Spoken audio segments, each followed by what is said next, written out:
వచ్చాడు, హైదరాబాద్ నుంచి వచ్చాడని అంటే ఏదేదో లేనిపోని కొమ్ములన్నీ నాకు మొలుస్తున్నట్టు అనిపించింది.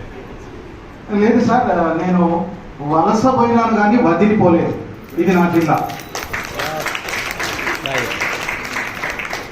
నేను నిజామాబాద్ వాడిని, మీ వాడిని, మీలో ఒకడిని, ఇక్కడ ఉన్న మిత్రులందరితో కలిసి నేను పనిచేసినటువంటి వాడిని. అయితే రిటైర్మెంట్ తర్వాత 2014లో నా రిటైర్మెంట్ అయిపోయింది. రిటైర్మెంట్ అయిన తర్వాత కూడా పెన్షన్ వస్తుంది నాకు. నేను టీవీ చూసుకుంటే కూడా గవర్నమెంట్ డబ్బులు ఇస్తుంది. ఇంట్లో మామిడితో ముచ్చట పెట్టుకుంటే కూడా గవర్నమెంట్ డబ్బులు ఇస్తుంది. నిండా కప్పుకొని పడుకుంటే కూడా గవర్నమెంట్ డబ్బులు ఇస్తుంది. అప్పుడు ఏమనిపించిందంటే ఒక రిక్షా కార్మికుడు, ఒక రైతు, ఇంకోడు 2 రోజులు జ్వరం వచ్చి పడితే వాడి బతుకు చాలా హీనంగా ఉంటుంది. ఏం పని చేయకుండా డబ్బులు ఎందుకు ఇవ్వాలి? నాకు ఇస్తుంది అంటే ఏదో పని చేయాలి.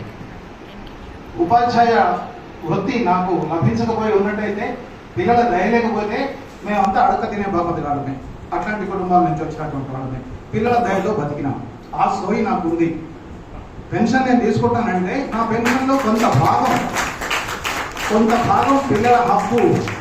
ఇది పిల్లలకు చెందాలి.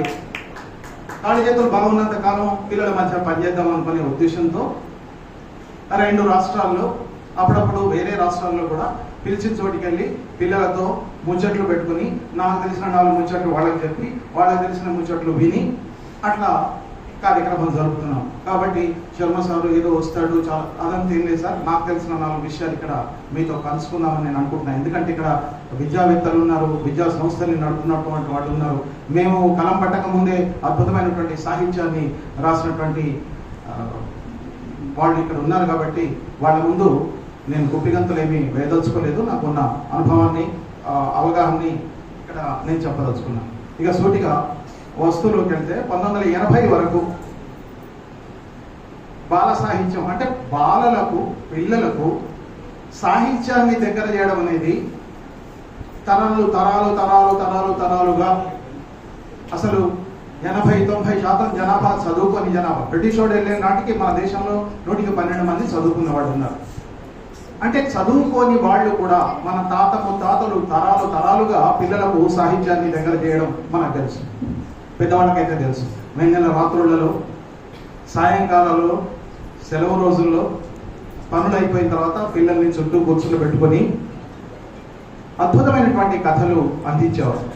అది భాగవతంలో కృష్ణుడి కథలు కావచ్చు, రామాయణంలో రాముడి కథలు కావచ్చు, మహాభారతంలో పాండవుల కథలు కావచ్చు, లేదా పంచతంత్ర కథలు కావచ్చు, లేదా యూసఫ్ కథలు కావచ్చు, లేదా వాళ్ళు తయారు చేసిన కథలు కావచ్చు. ఎందుకంటే అక్షరాలు రాయడం, చదవడం అనేది ఒక సాంకేతిక అంశం మాత్రమే. ఆ రాయడం, చదవడం రాని వాళ్ళు కూడా కథలు అల్లేవాళ్ళు. అప్పటికప్పుడే కథలు అల్లి పెద్దలు పిల్లలకు చెప్తుంటే పిల్లల్లో ఎంత కుతూహలం పెరుగుతుంటే ఇంకా చెప్పు అనాలి. మళ్ళీ అంటే కథ నడుస్తారు. తర్వాత ఏమైంది అని ఒక కుతూహలం కనబరిచే విధంగా కథలు చెప్పేవాళ్ళు. అట్లా కథలు విన్నవాళ్ళు నాకంటే పెద్దవాళ్ళు కూడా ఇక్కడ ఉన్నారు. క్రమంగా రోజులు గడుస్తూ ఉన్న కొద్దీ ఇక్కడికి భారతదేశంలోకి బ్రిటిష్ వాళ్ళ పాఠశాలలు వచ్చిన తర్వాత, వాళ్ళ అవసరం కోసం పాఠశాలలు వచ్చిన తర్వాత యూరోప్లో జరిగినటువంటి శాస్త్ర సాంకేతిక విప్లవాల కారణంగా ప్రత్యేకంగా పిల్లల కోసం చెప్పాల్సిన విషయాలు ఉన్నాయి. సాహిత్యాన్ని ప్రత్యేకంగా పిల్లల కోసం చెప్పాలి అని ఒక అవగాహన వచ్చి బాల సాహిత్యం అనే ఒక కాన్సెప్ట్ వాళ్ళు ముందుకు తీసుకొచ్చారు. 80s అంటే 18వ శతాబ్దం. అప్పటి నుంచి ప్రత్యేకంగా పిల్లల కోసం సాహిత్య సృష్టి, పాత విషయాలని పిల్లలకు అందించడం వాళ్ళు చేస్తూ వచ్చారు. వలస దేశాల్లో వాళ్ళ పాఠశాలలు పెట్టిన తర్వాత ఇక్కడ పిల్లలకు చదువులు చెప్పించాల్సిన అవసరం వచ్చింది. ఎందుకంటే వాడి పనులు చేయడానికి ఇక్కడ పిల్లలు కావాలి. వాడి ఫ్యాక్టరీలో కావచ్చు, వాడి ఆఫీసుల్లో కావచ్చు, వాడి చేతి కింద ఏ పని చెప్పినా చేయడానికి ఇక్కడ విద్యావంతులు కావాలి. కాబట్టి వీళ్ళంతా బళ్ళల్లోకి రావాలి. వీళ్ళకి చదువుకోవడానికి ప్రత్యేకమైనటువంటి పుస్తకాలు కావాలి. అట్లా ఆసక్తికరంగా ఉండేటువంటి బాల సాహిత్యాన్ని రాయడం ప్రారంభమైంది. కానీ వాళ్ళ సంస్కృతిని ఇక్కడ రుద్దడం కూడా వాళ్ళు మర్చిపోవాలి. ఇక్కడ బాల సాహిత్యం సృష్టిస్తున్న దశలో అప్పుడు మన దగ్గర సాంఘిక సంస్కరణ ఉద్యమాలు జరుగుతున్న నేపథ్యంలో రాజా రామ్మోహన్ రాయ్ లాంటి వాళ్ళు కావచ్చు, మన దగ్గర ఆనాడు పిల్లల కోసం కూడా రాసినటువంటి గురజాడ అప్పారావు లాంటి వాళ్ళు కావచ్చు. అద్భుతమైనటువంటి సాహిత్యాన్ని సృష్టించారు.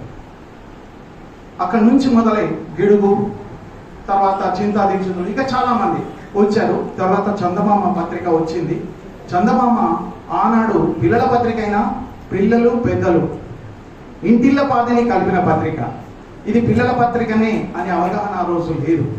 పేరుకు పిల్లల పత్రిక, కానీ పిల్లలు ఎంత ఆసక్తిగా చదివారో పెద్దవాళ్ళు అంత ఆసక్తిగా చదివారు. ఈనాటి హ్యారీ పోటర్ లాంటి తలదన్ని కథలు ఆ రోజు దాసరి సుబ్రహ్మణ్యం గారు రాసినటువంటి కథలు, ఆ రోజు రాకాసులో లాంటి కథలు, తోకచుక్క లాంటి కథలు ఆ రోజు సీరియల్స్గా వచ్చినాయి. అద్భుతాలతో కూడుకున్నటువంటి కథలు. చందమామ తర్వాత బాలమిత్ర తర్వాత చాలా పుస్తకాలు వచ్చినాయి. ఆనాడు కొడవటి గంటి కుటుంబారావు లాంటి వాళ్ళు, చక్రపాణి లాంటి వాళ్ళు, నండూరు రామ్మోహన్ రావు లాంటి వాళ్ళు ఒకళ్ళు కాదు, అద్భుతమైనటువంటి సాహిత్యంలో ఆరితేరిన వాళ్ళంతా పిల్లల కోసం పనిచేశారు. అద్భుతమైనటువంటి సాహిత్యాన్ని పిల్లల కోసం తెచ్చారు. 80ల వరకు విదేశీ సాహిత్యాన్ని, అంటే పాశ్చాత్య సాహిత్యంలో అద్భుతమైనటువంటి ఒక సామాజిక మార్పును కోరినటువంటి సాహసాల్ని సృష్టించినటువంటి మార్క్ ట్వైన్ పుస్తకాలు. టామ్ సాయర్ అనే ఒక పెద్ద నవల్, అద్భుతమైన నవల్ సీరియల్గా వచ్చింది. అంకుల్ టామ్స్ క్యాబిన్ సీరియల్గా వచ్చింది. హరి బేకల్ఫిన్ అనుకుంటాను సీరియల్గా వచ్చింది. అది పిల్లల నవలైనా కూడా అమెరికాలో నీగ్రో పోరాటానికి ఒక గొప్ప కరదీపికగా పనిచేసింది అని చెప్తారు. అంటే ఒక అద్భుతమైనటువంటి సాహిత్యాన్ని, సామాజిక చైతన్యం కలిగిన వాళ్ళు పిల్లల కోసం అందించే ప్రయత్నం చేశారు. పిల్లలతో పాటు పెద్దవాళ్ళు కూడా బాగా చదివారు. మరొక వైపున సోవియట్ రష్యా నుంచి పిల్లల కోసం చాలా గొప్ప పుస్తకాలు, చాలా ఆకర్షణీయంగా ఉండే పుస్తకాలు చాలా తక్కువ ధరలకు సోవియట్ రష్యా నుంచి వచ్చినాయి. సరే, ఇదంతా గత చరిత్ర. 80 వచ్చేసరికి, 1980 వచ్చేసరికి క్రమక్రమంగా ఈ బాల సాహిత్య సోయి తగ్గుతూ వచ్చింది. ఎక్కడ? మన తెలుగు రాష్ట్రాలు. 80ల తర్వాత అద్భుతమైనటువంటి బాల సాహిత్య కార్యక్రమాలు జరిగినటువంటి అది చాలా తగ్గిపోయింది. గొప్ప గొప్ప రచయితలంతా బాల సాహిత్యం వైపు రావడం మానేశారు. అట్లా వస్తూ ఉన్న క్రమంలో తెలంగాణ వచ్చింది. ఊరికే కొన్ని కొండ గుర్తులు నేను చెప్పదలుచుకున్నాను. తెలంగాణ వచ్చింది. తెలంగాణ వచ్చే వరకు బాల సాహిత్యంలో కృషి చేసిన ఒక్క తెలంగాణ బాల సాహిత్యవేత్త పేరు కూడా చరిత్రలో నమోదు కాలేదు. బాల సాహిత్య మూర్తులు పేరు మీద వేసిన ప్రతి పుస్తకంలో కూడా అద్భుతమైనటువంటి బాల సాహిత్య సేవ చేసినటువంటి వాళ్ళ పేర్లు ఉన్నాయి. ఓకే, కానీ తెలంగాణ నుంచి ఒక్క పేరు కూడా లేదు. మరి తెలంగాణలో ఆనాటికి బాల సాహిత్యం రాసిన వాళ్ళు లేరా? 1959లోనే వానకారు పుస్తకం వచ్చింది మన నిజామాబాద్ జిల్లా నుంచి. ఒకసారి చప్పట్లు కొడితే బాగుంటుంది. ఎందుకంటే తొలి బాల గేయ కావ్యం తెలంగాణ వాళ్ళు రాసినటువంటి తొలి బాల గేయ కావ్యం తెలంగాణకు సంబంధించి వానకారు వచ్చింది. బెంగళూరు వాస్తవ్యులైనటువంటి తెగుళ్ళ వెంకటేశ్వర శర్మ గారు రాశారు.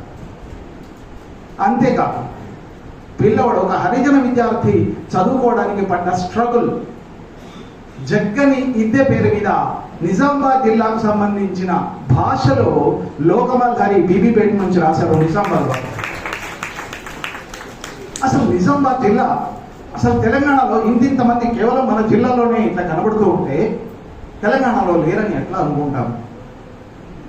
సరే, తెలంగాణ వచ్చిన తర్వాత అంటే ఇక్కడ నేను చెప్పదలుచుకుంది ఏంటంటే తెలంగాణ నుంచి ఆనాటికే బాల సాహిత్యంలో లోతులు పట్టిన వాళ్ళు నిజామాబాద్ జిల్లా నుంచి కూడా ఉన్నారు. నిజామాబాద్ జిల్లా నుంచే ఉన్నారు.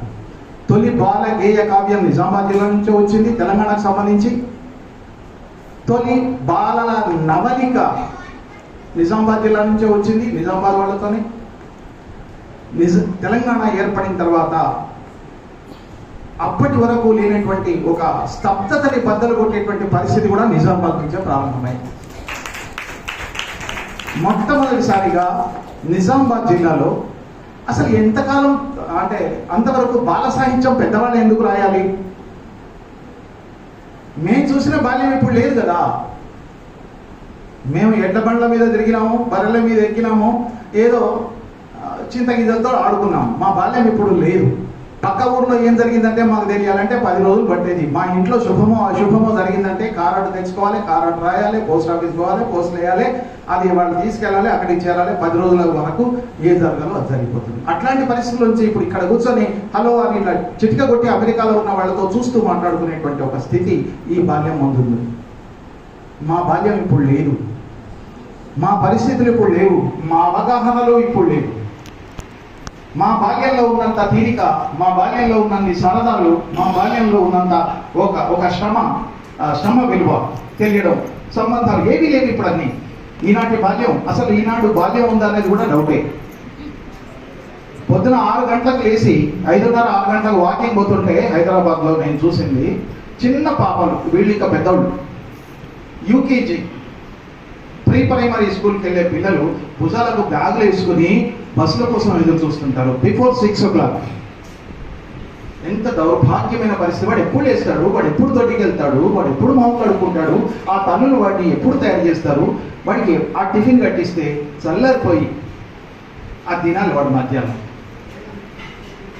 అట్లాంటి వాళ్ళ రాగానే ట్యూషన్లు ఉండే. చిన్నప్పుడు వాడు కడుపులో పిల్లలకు కూడా చదువు చెప్పేటువంటి ఇన్ఫాంట్ ఎడ్యుకేషన్ ఏదో చెప్తున్నారు, దాని పేరు బ్రిటిష్ వాడు తీసుకొచ్చాడు ఒకటి. కడుపులో ఉన్నప్పుడు మీ భారతంలో అభిమన్యుడు విన్నాడు కదా, అట్లనే మీ పిల్లలకు మేము చదువు చెప్తాము, ఐఐటీ ఇప్పిస్తాము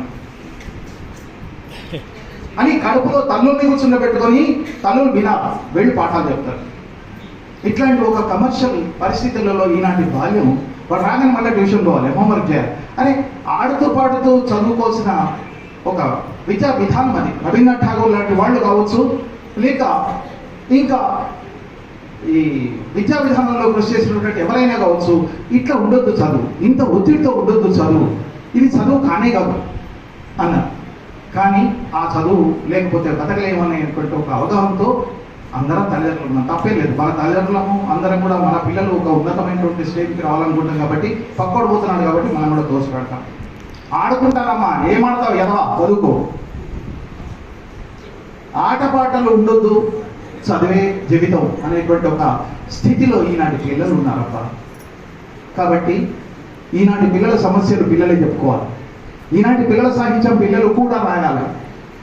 నువ్వేం ఫీల్ అవుతున్నావు, నీ కష్టమైంది, నీ సుఖమైంది, నీ సంతోషమైంది, నీ ఆట ఏంది, నీ పాట ఏంది, నీ స్నేహితులు ఏంటి, ఇవన్నీ పిల్లలు చెప్పుకుంటే బాగుంటుందనే ఉద్దేశంతో 2016లో తెలంగాణ ఏర్పడింది. 14లో అంతే కదా సార్, 16 మార్చ్ 27 ఈ బుక్లో 16 అని పడింది, అది నేనే పొరపాటు చేశాను. మార్చ్ 27లో ఇక్కడే నిజామాబాద్ జిల్లాలో బాలల కోసం తొలి బాల సాహిత్య సృజనశాల జరిగింది. అందులో ఇక్కడ ఉన్న వాళ్ళు చాలా మంది ఉన్నారు. ఒక ప్రయత్నం పిల్లలతో రాపిద్దాం, అంతవరకు జరగలేదండి తెలంగాణలో. అంతవరకు పెద్దవాళ్ళ కోసం ఇప్పుడు వేదిక రాంబాబు లాంటి వాళ్ళు కామారెడ్డి ప్రాంతంలో కథా సాహిత్య కార్యశాలలు, బాల సాహిత్య కార్యశాలలు పెట్టారు. 2010 ప్రాంతంలో టీచర్ల కోసం చాలా సాహిత్య కార్యశాలలు పెట్టారు. కానీ పిల్లల కోసం అనే సాహిత్య కార్యశాలలు పెట్టడం నిజామాబాద్ జిల్లాలోనే జరిగింది. అది ఎన్బిటి నేషనల్ బుక్ ట్రస్ట్ వాళ్ళు, ఇక్కడ రోటరీ క్లబ్ వాళ్ళు సంయుక్తంగా దాన్ని నిర్వహించారు. సుమారు 72 మంది పిల్లలు అందులో పాల్గొని కథలు రాశారు, కవితలు రాశారు. అవి నా దగ్గర ఇప్పటికీ భద్రంగా ఉన్నాయి. ఎవరైనా అసలు వేసుకుంటానంటే నేను ఇస్తాను సార్, నా దగ్గర ఉన్నాయి. ఇప్పటికి చాలా జాగ్రత్తగా బైండింగ్ చేసి పెట్టాను. నిజామాబాద్కి సంబంధించిన ఆస్తి అది. అసలు అందుకే చెప్పాను, ఈ చింతల చిగురింతలు, ఇచట పుట్టిన చింత చిగురైన చేవన ఏదో ఉంది, అది మా పవన్ చెప్పాలి. మరి ఈ చింతల చిగురింతలు, చింత అంటేనే చాలా గట్టిగా ఉంటుంది సార్, చింత చెట్లు మనకు తెలుసు. మరి అది అంత గట్టిగా ఈ చింతల చిగురింతలు సామాన్యమైనవి కాదు, నిజామాబాద్లో పుట్టినవి. ఎందుకంటే ఫస్ట్ వర్క్షాప్ ఇక్కడ జరగగానే దీని ప్రేరణతో సెకండ్ వర్క్షాప్ ముస్తాబాద్లో జరిగింది. 12 స్కూల్స్ పిల్లలు వచ్చారు. అక్కడ కూడా ఒక 70-80 మంది కథలు రాశారు. ఆ కథా వర్క్షాప్కి నలివెల భాస్కర్ లాంటి వాళ్ళు, జోగట్టి జగన్నాథం లాంటి వాళ్ళు, పెద్దింటి అశోక్ కుమార్ లాంటి వాళ్ళు కూడా వచ్చి వాళ్ళు మార్గనిర్దేశకత్వం చేశారు. 72 కథలు రాస్తే ఆ కథలు అక్కడ పడేయకుండా నేను తీసుకెళ్ళి ఏం చేద్దామా అనుకుంటుంటే తెలుగు యూనివర్సిటీ వాళ్ళు ఏం చేశారంటే, మీ రచయితలు మీ పుస్తకాల కోసం మేము ఆర్థిక సహాయం చేస్తామని ఒక ప్రకటన వచ్చింది, ఇప్పుడు కూడా వచ్చింది. నేను ఉండబట్టలేక ఈ పిల్లలు రాసినవి తీసుకుపోయి అక్కడ పెట్టి ఇచ్చాను. నేను సబ్మిట్ చేస్తే అని రచయిత రాయాలి. అని వీళ్ళు రాశారు సార్, పిల్లలు ఎవరు బాధ్యత తీసుకుంటారు, నేను తీసుకుంటాను సార్ అని చెబితే ఫస్ట్ టైం చరిత్రలో ఒక యూనివర్సిటీ పిల్లల కోసం, అంటే 10th లోపల ఉండే పిల్లల కోసం, 10th వరకు ఉండే పిల్లల కోసం 10,000 రూపాయలు ఆర్థిక సహాయం చేస్తారు. చరిత్ర, ఇదొక చరిత్ర. ఎందుకు నేను చెప్తున్నా అంటే నిజామాబాద్ సామాన్యమైనది కాదు సార్. దీనికి పూటకం, దీనికి మూలం ఇక్కడ జరిగింది. అంతేకాదు అందులో లోకం భానుప్రకాష్ అని ఒక పిల్లాడు రాసిన, 9th క్లాస్ పిల్లాడు రాసిన కథని మహారాష్ట్ర సెకండ్ లాంగ్వేజ్ 8th క్లాస్లో టెక్స్ట్ బుక్లో లెసన్గా పెట్టారు. ఈరోజు కూడా ఆ లెసన్ ఉంది. సో నిజామాబాద్కు చాలా చాలా చరిత్ర ఉంది, చాలా అద్భుతమైనటువంటి చరిత్ర ఉంది. గాథా సప్తశతి లాంటి పుస్తకాలు రాసినటువంటి కొరివి భీమ్గల్ గోపరాజు, భీమ్గల్ 2 సంవత్సరాలు 2.5 సంవత్సరాలు నిండిన పిల్లవాడు విక్రమార్కుడిని ఎదిరించినటువంటి చరిత్రని అందించినటువంటి ప్రాంతం అది. మరి ఇట్లాంటి చరిత్ర ఉన్నటువంటి నిజామాబాద్ జిల్లా ఈరోజు మళ్ళీ ఇక్కడ కొత్తగా ఏది 100 గేయాల పుస్తకం. దీన్ని శతకం అనొచ్చా అనకూడదా? ఎవరు అనలేదు కదా, ఎవరు అనకపోతే మనం అందాం. అరే ఎంతసేపు మంది చెప్పిన కొటేషన్సేనా, మనం కూడా చెప్పుదాం. మనమంతా ఎడ్డోడమేం కాదు కదా. ఇప్పటి నుంచి కొటేషన్స్ 100 కొటేషన్స్ మంది తీసుకుందాం, తీసుకొని వాళ్ళు పర్లేదు. 100 గేయాలు ఉంటాయి మిత్రమా, ఇది శతకం అంటాం. నిజంగా ఇంత మంచి శతకం రాసినటువంటి, ఎందుకంటే ఇప్పుడు మళ్ళీ నేను సారు అంతటోడు ఇంతటోడు ఇట్లాడు అట్లాడు చెప్పదలుచుకోలేదు. ఎందుకంటే అందరం చెప్పేసాం. అది ఓపెన్లో అయితే కూడా కష్టపడి సారు మంచితనాన్ని, సారి వ్యక్తిత్వాన్ని, సారి ఉండే సాహిత్య అది అందరం చెప్పాం. మళ్ళీ ఇంకా ఇంకా చెబితే ఎంత స్వీట్ అయినా, ఎంత చికెన్ అయినా బోర్ కొడుతుంది. కాబట్టి దాని జోలికి పోకుండా ఒక చరిత్రను మాత్రం నేను ఇక్కడ చెప్తూ కాస్త ముందుకెళ్తున్నాను. అంతేకాదు ఇంకొక విషయం కూడా చెప్పాలి. నిజామాబాద్ జిల్లా మొత్తం ఆంధ్రప్రదేశ్లో గురుకుల పాఠశాలలు ఉంటే, సాంఘిక సంక్షేమ గురుకుల పాఠశాలలు ఉంటే, నిజామాబాద్ జిల్లా గురుకుల పాఠశాలకు సంబంధించినటువంటి 17 పుస్తకాలు ఒకటేసారి before last year Hyderabad book ఫేర్లో మంత్రులు, IAS IPS ఆఫీసర్లు ఉన్నారు, స్టేజ్ మీద ఆవిష్కరించారు. 17 పుస్తకాలు నిజామాబాద్ జిల్లా నుంచి గురుకుల పాఠశాల నుంచి పిల్లలు రాసిన పుస్తకాలు. ఎమర్జింగ్ రైటర్స్ పేరు మీద అందులో ఇంగ్లీష్ ఉన్నాయి, తెలుగులో ఉన్నాయి, నవలలు ఉన్నాయి, కథలు ఉన్నాయి, కవిత్వం ఉంది. ఒక అమ్మాయి రాస్తుంది పుస్తకం, తన లైఫ్ని ఆ అమ్మాయి కవిత్వంగా రాసుకుని ఆ పుస్తకం పేరు ఏం పెట్టిందంటే ఇరుకు సందూకు. అందులో ఆ అమ్మాయి బొమ్మ ఇట్లా ఇరికి పడుకుంటే ఒక అమ్మాయి జీవితం ఎట్లా ఉంటుందని చెప్పడానికి ఆ పుస్తకానికి ఆ అమ్మాయి పెట్టిన పేరు. ఒక చిన్న పోయిటరీ రాసిన అమ్మాయి, ఏపుగా పెరిగిన చెట్టు పంగి చూస్తుంది అంటే మనకు ఒక దృశ్యం కనబడుతుంది. ఎవడో వచ్చాడు, నీళ్లు పోస్తాడా, కొట్టేస్తాడా, 3 లైన్స్. అంటే రేపు పిల్లల జీవితాలు వాడు పెళ్లి చేసుకునేవాడు అనుకుందాం, వాడు ఏం చేస్తాడో ఏం తెలుసు, వాడు వచ్చి నిలబడ్డాడు, వాడు ఏం చేస్తాడో ఆ చెట్టు ఆలోచిస్తుంది. ఆ అమ్మాయి రేపు పెళ్ళైన తర్వాత వాడు మంచి మహానుభావుడు వెళ్తాడో మహాత్రాష్ట్రుడు అవుతాడో మనకు తెలియదు. పరిస్థితి ఈనాటి పిల్లలు అద్భుతంగా రాస్తున్నారు. అందుకు మూలం బహుశా నిజామాబాద్ జిల్లా నుంచి వచ్చింది. ఈరోజు మళ్ళీ ఇంకొక విషయం కూడా చెప్పాలి. ఇందూరు జిల్లా బాల సాహిత్య వేదిక తెలంగాణ ఏర్పడిన తర్వాత ఏ జిల్లాలో కూడా జిల్లా పేరు మీద బాల సాహిత్య వేదిక లేదు. ఫలానా జిల్లా బాల సాహిత్య వేదిక అనేది ఇదే మొదటిది. అసలు ఏదైనా మనం ప్రారంభం చేస్తున్నాం, దీన్ని చూసిన తర్వాత, ఈ పేరు విన్న తర్వాత ఒక 3-4 జిల్లాల వాళ్ళు మమ్మల్ని అడిగారు, సార్ మేము జిల్లా బాల సాహిత్య వేదిక పెట్టుకుంటాం సార్, మా జిల్లా బాల సాహిత్య వేదిక పెట్టుకుంటాం సార్. ఇంకొక కొరత కూడా ఉంది మిత్రులారా, అసలు తెలంగాణ రాష్ట్రంలో బాల సాహిత్య వేదిక లేదు. రాష్ట్రం అంతటికి ప్రాధాన్యత వహించేటువంటి బాల సాహిత్య వేదిక తెలంగాణకు లేదు. అదేదో ఒక 50ల నుంచి పనిచేస్తున్నటువంటి ఆంధ్ర మిత్రులు, నాకు అట్లాంటి రాజకీయాలు ఏం లేవు, ఆంధ్రులైనా మన మిత్రులే, అదేదో ఉద్యమానికి సంబంధించి మనం మాట్లాడుతున్నాం. కానీ అయ్యో మనవాళ్ళు ఉంటే బాగుండు కదా అనేది, మనది మనకు ఉంటే బాగుండు కదా అని ఇప్పటికీ అక్కడ బాల సాహిత్య పేరు మీద ఒక సంస్థ పనిచేస్తుంది, కానీ మనది కూడా లేదు కదా అని ఆ కొరత కూడా బహుశా నిజామాబాద్ జిల్లా వాళ్ళే ఆలోచిస్తున్నట్టుగా ఈ మధ్యన నేను విన్నాను. అది జరిగితే మరి సంతోషం మిత్రులారా. సరే, నిజామాబాద్ జిల్లా నుంచి ప్రారంభమైన పిల్లలు రాయడం అనేది మొదలై, సరే ఈ రోజుకి 8 ఏళ్లలో సుమారు 520కి పైగా పిల్లలు రాసిన పుస్తకాలు అచ్చులు వచ్చాయి. ఒక్కసారి వాళ్ళకి సపోర్ట్ కూడా.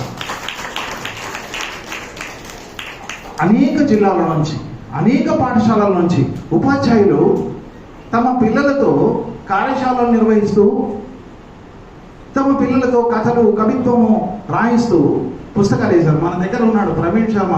ఆయన సామాన్యుడు కాదు, మన అంత సింపుల్గా కనబడుతున్నాడు. కానీ ఒక సందర్భంలో మేము హైదరాబాద్లో కలిసినప్పుడు ఒక అతను చెప్పాడు, బాల సాహిత్యం మీద కృషి చేస్తున్నాడు. నేను 100 నిమిషాల్లో 100 కథలు చెప్పి ప్రపంచ రికార్డ్ చేశానండి. ఆయన వెంటనే వారం తిరగకుండా వాళ్ళ స్కూల్ నుంచి ఒక పిల్లాడిని వాడు చూపించాడు. భరత్ అనుకుంటా వాడి పేరు. సార్ వీడు కూడా నిమిషానికి ఒక కథ చొప్పున 100 నిమిషాల్లో 100 కథలు చెప్తాడు. ఏ ఛాలెంజ్ అయినా మేము ఎదుర్కోగలం, మా పిల్లలు ఎదుర్కొంటారు అనేటువంటి ఒక అద్భుతమైనటువంటి జిల్లా మన జిల్లా. మరి 600-700 మంది పిల్లలు రాసిన పుస్తకాలు వచ్చినాయి.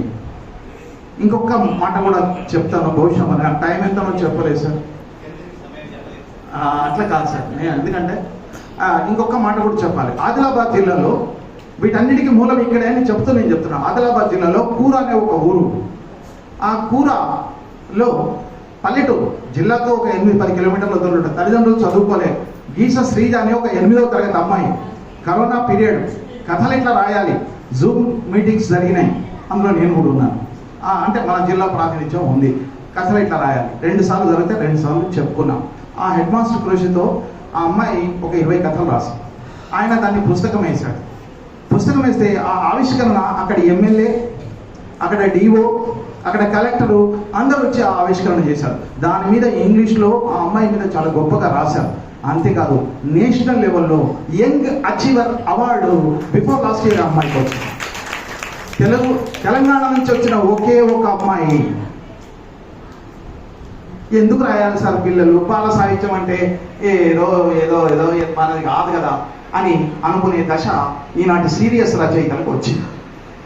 ఇది ఏదో చిన్నపిల్లలది ముచ్చట, ఇది మనం చేయగలిగినటువంటి రచయితలది కాదు అనేటువంటి ఒక పరిస్థితి వచ్చింది. నో, బాల సాహిత్యాన్ని ప్రేమ్చంద్ రాశాడు, బాల సాహిత్యాన్ని సత్యజిత్ రే రాశాడు, బాల సాహిత్యాన్ని రవీంద్రనాథ్ ఠాగూర్ రాశాడు. ఒక్కటి కాదు, అద్భుతమైనటువంటి రైటర్స్ అనేక మంది, ఆర్కే నారాయణ లాంటి వాడు రాశాడు. భారతదేశంలో గొప్ప రచయితలైన ప్రేమ్చంద్ అంటే మనోడు అనుకుంటాం, రవీంద్రుడు అంటే మనోడు అనుకుంటాం, తెలుగువాడు అనుకుంటాం. అంత దగ్గరైన వాళ్ళు అద్భుతమైన బాల సాహిత్యం రాశారు. రవీంద్రుడు రాసిన చిలకమ్మ చదువు సుమారు 70-80 ఏళ్ళ 100 ఏళ్ల కింద రాసిన చిలకమ్మ చదువు ఈరోజు మన పిల్లలు ఎంత అవస్థ పడుతున్నారో మనకు చూపిస్తుంది. ఒక చిలకను పంజరంలో తీసుకొచ్చి దానికి కృత్రిమంగా చదువు నేర్పేటువంటి ఒక పరిస్థితుల్లో చిలక చచ్చిపోతుంది. మరి మన పిల్లలు ఈరోజు చదువుల ఒత్తిళ్ళు ఎట్లున్నాయో మీకే తెలియదు. ఇక ఇంకొక 2 మాటలు చెప్పి నేను ముగించే ప్రయత్నం చేస్తాను. ఎందుకంటే నాకు లోపల దడదడ అంటుంది, ఎక్కడ సార్ దిగుబట్టాడో ఏం ద్వారా. మిత్రులారా, బాల సాహిత్యం అంటే 80ల వరకు ఉన్న అవగాహన వేరు. 80ల వరకు అద్భుతమైనటువంటి అవగాహన. పిల్లల కోసం మాత్రమే, పిల్లలకే. పిల్లలంటే ఎవరు? మళ్ళీ అదో సమస్య. 80ల తర్వాత ఈ అభిప్రాయం మారింది. 80లకు ముందున్న వాళ్ళు అభిప్రాయం వేరు. 80ల తర్వాత మన అభిప్రాయం ఏంటంటే పిల్లలంటే చిన్న పిల్లలే పిల్లలు. మరి 10th క్లాస్ చదువుతున్న వాళ్ళు పిల్లలా కాదా? ఇంటర్ చదువుతున్న వాళ్ళు యువకులు. నో, అంతర్జాతీయ చట్టాల ప్రకారం 1990 అనుకుంటాను, అంతర్జాతీయంగా బాలల హక్కుల డిక్లరేషన్ వచ్చిన తర్వాత తల్లి గర్భంలో పడ్డప్పటి నుంచి 18 ఏళ్ళు నిండే వరకు వాడు పిల్లాడే. ఆ దశ పట్టించుకోవాల్సిన దశ. ఈ అవగాహన ఉంది కాబట్టే గురజాడ అప్పారావు 11 ఏళ్ళ 12 ఏళ్ళ అమ్మాయి పూర్ణమ్మ అద్భుతమైనటువంటి గేయం రాశాడు. అది బాల సాహిత్యం కాదా? పిల్లల కోసం మేము పాఠాలుగా చెప్పామే. చిన్న అమ్మాయికి 10-11 ఏళ్ళ అమ్మాయికి తీసుకెళ్లి పెళ్లి చేస్తూ ఉంటే ఆ అమ్మాయి తనదైన పద్ధతిలో దాన్ని ధిక్కరించే ప్రయత్నం చేసింది. ముగింపు రైటా తప్ప వేరు విషయం. ఆమెకున్న పరిస్థితి అది. అంతేకాదు కన్యక కూడా గురజాడ అప్పారావు రాశాడు. మరింత చిన్న పిల్ల, 9-10 ఏళ్ల పిల్ల, అట్లా వీధిలో వెళుతుంటే ఆ రాజ్యాన్ని పరిపాలించే రాజు వచ్చి నడు నాయట అని లాక్కపోతూ ఉంటే ఒక్కొక్కడిని విమర్శిస్తూ నిలబెడుతూ అని పరువు నిలిపే పౌరుషము మీకేల కలగదకు, నన్ను లాక్కపోతున్నాడే, మీ ముందు నుంచి ఇంత పిరికితనమా మీకు, మీ అమ్మాయిని మీ అందరి సమక్షంలో వీడు దుర్మార్గంగా లాక్కపోతున్నాడే అని అడిగి ఎవరూ మాట్లాడకపోతే ఆ అమ్మాయి చాలా భయంకరంగా ఆ రాజును ఎదుర్కొంటుంది. కన్యాక మీకు తెలుసు. అంటే పిల్లల గురించి 80ల వరకు సామాజిక స్పృహ ఉన్న రచయితలు అద్భుతమైనటువంటి ఒక పట్టుదలతో రాశారు. వాళ్ళు కూడా పిల్లలే, టీనేజ్ దశలో ఉన్న వాళ్ళు కూడా పిల్లలే అనే ఒక అవగాహనతో రాశారు. అసలు కన్యాశుల్కం కథ కూడా గమ్మత్తే. చిన్న అమ్మాయికి తీసుకుపోయి పెళ్లి చేస్తామంటే, ఆ ముసలుడికి పెళ్లి చేస్తామంటే, కన్యాశుల్కం కథ మొత్తం జరిగింది ఒక బాలిక పెళ్లి చుట్టే. పిల్లల సమస్యల్ని పట్టించుకుని రాయాల్సిన అవసరం ఉంది అనే ఒక అవగాహన దురదృష్టవశాత్తు ఈ 10 ఏళ్లలో అద్భుతమైనటువంటి బాల సాహిత్యం వచ్చింది. పిల్లలు రాస్తున్నారు, గొప్ప విషయం. పిల్లల కోసం రాస్తున్నారు, గొప్ప విషయం. కానీ అది చిన్న పిల్లలకు మాత్రమే పరిమితమైపోయింది. అది అట్లనే ఉండాలా? ప్రపంచంలో గోర్కీ పిల్లల కోసం కథలు రాశాడు, మ్యాక్సిమ్ గోర్కీ పేరు. టాల్స్టాయ్ పిల్లల కోసం కథలు రాశాడు, ఆస్కార్ వైల్డ్ పిల్లల కోసం కథలు రాశాడు. అసలు అద్భుతమైనటువంటి రైటర్స్ అనేవాళ్ళు. మార్క్ ట్వైన్ పిల్లల కోసం రాసిన నవలలు అయితే అతన్ని అమెరికన్ లిటరేచర్లో Abraham Lincoln of American literature అని పిలుస్తారు. టామ్ సాయర్ లాంటి మార్క్ ట్వైన్ రాసినటువంటి నవలలు, అసలు ఆ నవల చదివి నామిని సుబ్రహ్మణ్యం నాయుడు తన కొడుక్కి టామ్ అని పేరు పెట్టుకున్నాడు, టామ్ సాయర్ అని పేరు పెట్టుకున్నాడు. అంటే బయట అద్భుతాలు జరుగుతున్నాయి. అరే పిల్లల కోసం రాసినటువంటి అది సరే, అందులో దాన్ని మనం ఎంతవరకు ఒప్పుకుంటాం వేరే విషయం. కానీ హ్యారీ పోటర్ లాంటి దాన్ని పిల్లలు పెద్దలు విపరీతంగా ఆదరించారు. అది మనకు ఆదర్శమా కాకపోవచ్చు, అంతకంటే మనకు అద్భుతమైనటువంటి కథలు ఉన్నాయి. ఈ సందర్భంగా నేను ఒక రిక్వెస్ట్ చేయదలుచుకుంది ఏంటంటే, మిత్రులారా, చిన్న పిల్లలకు తల్లిదండ్రులు చెప్తే వింటారేమో, చెప్పడానికి తల్లిదండ్రులు ఉన్నారు. స్కూల్కి వెళ్తే టీచర్లకు కొంచెం వినే పరిస్థితి ఉంది. కానీ టీనేజ్ దశ 13, 14, 15, 16, 17, 18 ఇది బాల్యంలో ఒక దశ. వీళ్ళకి ఎవరు చెప్పాలి? నీల్ అనే ఒక విద్యావేత్త చెప్తాడు, ఈనాటి పిల్లల ఎమోషన్స్ని పట్టించుకునే పరిస్థితి ఇళ్లకు లేదు, స్కూళ్లకు లేదు. మరి ఎవరు పట్టించుకోవాలి ఈ ఎమోషన్స్ని? బయట ప్రపంచం పట్టించుకొని ఎంత విధ్వంసం చేయాలో అంత విధ్వంసం చేస్తారు. ఎంతమందిని చంపితే వాడంత గొప్ప హీరో, ఎంత రక్తపాతం పారిస్తే వాడంత గొప్ప హీరో, ఆడవాళ్ళ పట్ల ఎంత అసహ్యంగా ప్రవర్తిస్తే, ఎన్ని బూతు డైలాగులు మాట్లాడితే వాడంత గొప్ప హీరో. మనము సినిమా చూస్తున్నాం, పిల్లలు చూస్తున్నారు. చూస్తున్నంతసేపు పిల్లవాడు తనే హీరో అనుకుంటాడు, అమ్మాయి తను హీరోయిన్ అని అనుకుంటాడు. మరి హీరోయిన్లు ఈనాటి పరిస్థితి ఎట్లుందో నేను చెప్పలేను. కానీ అంటే మనం ఏమీ చెప్పకపోతే ఆ పిల్లల్ని ఆ సినిమాలు ఎడ్యుకేట్ చేస్తాయి. పిల్లలు పుట్టినప్పుడు ఒక ఖాళీ క్యాసెట్ లాగా పుడతారప్ప. సమాజం కానీ, ఇల్లు కానీ, తల్లిదండ్రులు కానీ, టీచర్లు కానీ ఏం దూరిస్తే వాడు అట్లా తయారవుతాడు. మరి ఎవరు ఏం దూరుస్తున్నారు ఈ సమాజంలో? ఈ బాధ్యత ఎవరు తీసుకోకపోతే బాల సాహిత్యవేత్తలు తీసుకోవాలి. ఆ ఉద్దేశంతో మేము పనిచేస్తూ ఉన్నాం. టీనేజ్ పిల్లల్ని పట్టించుకోమని ఒక రిక్వెస్ట్ చేస్తున్నాం. వాళ్ళతో రాయించండి, వాళ్ళ కోసం రాయండి, వాళ్ళ ప్రపంచం అర్థం చేసుకుందాం. మనం చిన్నపిల్లల కోసం రాయడం కొంత సులువే. నాలాంటి వాడికి ఏదో నీతులు 4 చెప్తాను, పెద్దల్ని గౌరవించవాలను, ఇట్లాంటి సార్వత్రిక నీతులు లేదు. అబద్ధం ఆడరాదు సార్. సాంప్రదాయిక బాల సాహిత్యం ఏది కూడా నీతులు చెప్పడానికి పుట్టలా, ప్రపంచపు రీతులు చెప్పడానికి పుట్టింది. పంచతంత్రం ఎందుకు పుట్టింది? రాజ్యాన్ని పరిపాలించేటువంటి జ్ఞానం నా పిల్లలు సంపాదించుకోవట్లేదని రాజు బాధపడుతూ ఉంటే, ఎవరైనా సరే నా పిల్లలకు సరైన జ్ఞానబోధ చేయండి రా బాబు అని చెబితే, ఎవరి దగ్గర వీళ్ళు నేర్చుకోవడానికి సిద్ధంగా లేకపోతే, విష్ణు శర్మ 82 ఏళ్ల వృద్ధుడు తీసుకెళ్తే వాళ్ళకు కథలు చెబితే 6 నెలలు చెప్పిన కథలు పంచతంత్ర కథలుగా వచ్చినాయి. వాళ్ళు ఎంత జ్ఞానం సంపాదించుకున్నారు. ఒక రాజ్యాన్ని పరిపాలించేంత జ్ఞానం కేవలం కథల ద్వారా ఆయన అందించాలి. మనం కొంచెం దాన్ని అర్థం జరుగుతుంది. కృష్ణకుమార్ అంటాడు, ప్రతి టీచర్కు ఎన్ని డిగ్రీలైనా ఉండని కనీసం 25 కథలన్నా చెప్పాలి. చెప్పలేకపోతే వాడు టీచర్ కాదమ్మా. కథ చెప్పడం వల్ల వచ్చే లాభాలు ఏంటి అనేది తర్వాత విషయం. మొదటి కథను ఎట్లా అర్థం చేసుకుందాం. పంచతంత్రం కథలు అనుకుందాం. నీతులు చెప్పడానికి ఒకలే. ఒక సింహము కుందేలు కథనే తీసుకుందాం. ఒక సింహం ఉంది అడవులో, మీ అందరికీ తెలుసు, జంతువులన్నింటినీ చంపేస్తుంది. జంతువులన్నీ కలిసి బతిని అడుగున్నాయి, అయ్యా ఇట్లా చంపకయ్యా, రోజు కథానికి వస్తామని. ఒకరోజు కుందేలు భార్య వచ్చింది, కానీ కుందేలకు చావాలని లేదు. పెద్దవి అన్నీ పోయి చచ్చిపోయినాయి. పాప, చిన్న పాప, నేను బతకాలి. అందుకోసం అది ఆలోచించి చాలా ఆలస్యంగా వెళ్ళింది. సింహం అడిగింది, ఎందుకు రాయింత ఆలస్యమైంది? సార్, వస్తుంటే నీకంటే పెద్ద సింహం ఒకటి కనబడింది. నాకంటే పెద్ద సింహమా? చూపించు వెలవా, పద. అదిగో సింహం ఆ బావిలో నీడని చూసి దూకింది, చచ్చింది. ఇక్కడ 2-3 విషయాలు ఆయన చెప్తాడు కృష్ణకుమార్. సింహానికి కుదరదు. సార్, నేను మాట్లాడుతున్నాను, ప్లీజ్ నాకు డిస్టర్బ్ అవుతుంది, దయచేసి నన్ను మాట్లాడొద్దని చెయ్యెత్తితే నేను దిగిపోతాను. నేను మాట్లాడే బోరుగా ఉంటే దయచేసి. ఆలస్యంగా పోయింది. సింహం విపరీతమైన ఆకలి కలిగించింది. విపరీతంగా ఆకలితో ఉన్నప్పుడు, విపరీతంగా కోపంతో ఉన్నప్పుడు, విపరీతమైన అహంకారంతో ఉన్నప్పుడు బుద్ధి పనిచేయదు. అంతేకాదు, కుందేలు అన్ని అబద్ధాలు చెప్పింది సింహంతో. మరి అబద్ధాలు చెప్పొద్దని కదా మన నీతి. కథ వింటున్నప్పుడు పిల్లలందరినీ నేను పోయేటప్పుడల్లా అడుగుతాను, ఇందులో కుందేలు గెలవాలా, సింహం గెలవాలా? మీరు ఎవరి దిక్కురా? కుందేలు దిక్కు. పెద్దవాళ్ళని కూడా అడుగుతాను, మీరు సింహం దిక్కుంటారా, కుందేలు దిక్కుంటారా? మరి కుందేలు అన్ని అబద్ధాలే చెప్పింది కదమ్మా. అంటే జీవితంలో కొన్ని సందర్భాలు వస్తాయని ఆయన నిన్ను నువ్వు రక్షించుకోవడానికి ఎట్లా ఉండాలి చెప్పడానికి పుట్టింది ఆ కథ. ఒకటి కాదు, పంచతంత్రం మొత్తం మనం అర్థం చేసుకుంటే స్నేహం ఎట్లా ఉండాలి, రాజ్యం ఎట్లా ఉండాలి, ప్రజలతో ఎట్లా ఉండాలి, శత్రువులతో ఎట్లా ఉండాలి, మిత్రులతో ఎట్లా ఉండాలి, ఆపద వచ్చినప్పుడు ఎట్లా ఉండాలి.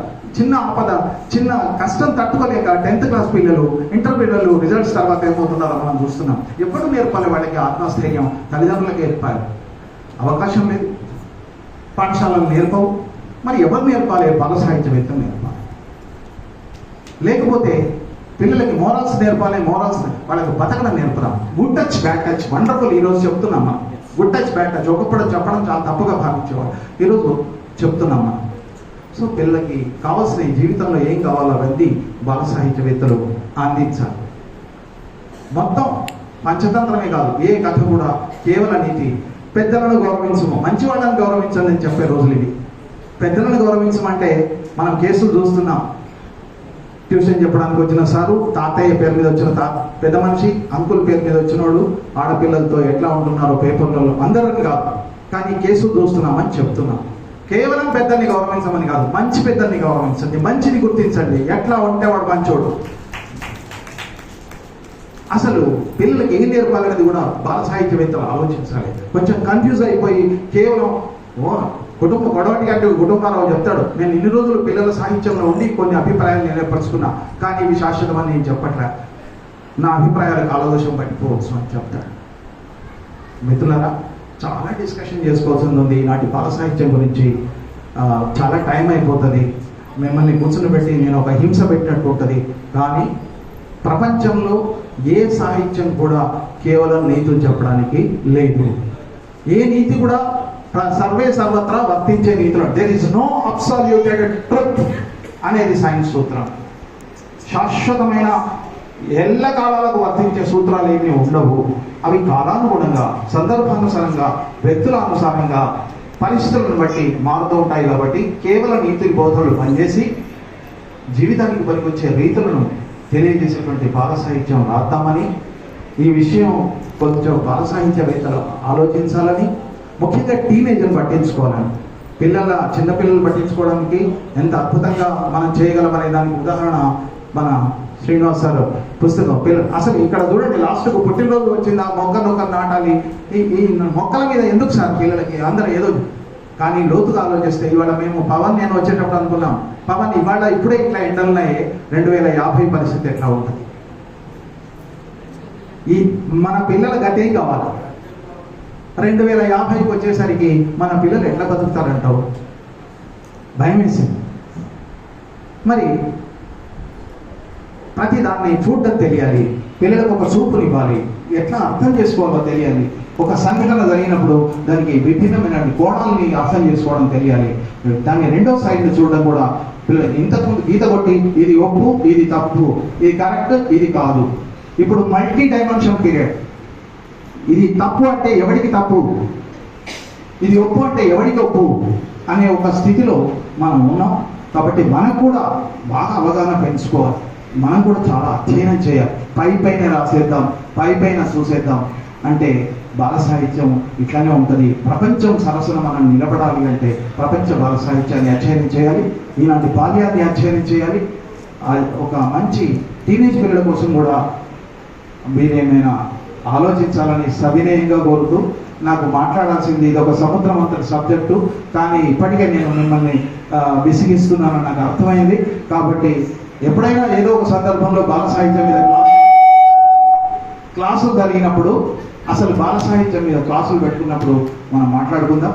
నాకు ఈ అవకాశం ఇచ్చి ఇంతసేపు భరించినటువంటి మీ అందరి పిల్లలు కూడా పాపం వాళ్ళకి ఏమర్థమైందో తెలియదు. ఆయన పాపం చిత్తలు ఏమి డిస్టర్బ్ చేయకుండా కూర్చున్నారు. మరోసారి పదే నమస్కారాలు తెలియజేసుకుంటూ, కృతజ్ఞతలు తెలియజేసుకుంటూ, నేను పరాయవాడిని కాదు సార్, మీలో వాడిని, నాకేదో మొత్తం తెలుసని నేను అనుకోవట్లేదు, నా ఆవేదన నేను చెప్పినాను. Thank you.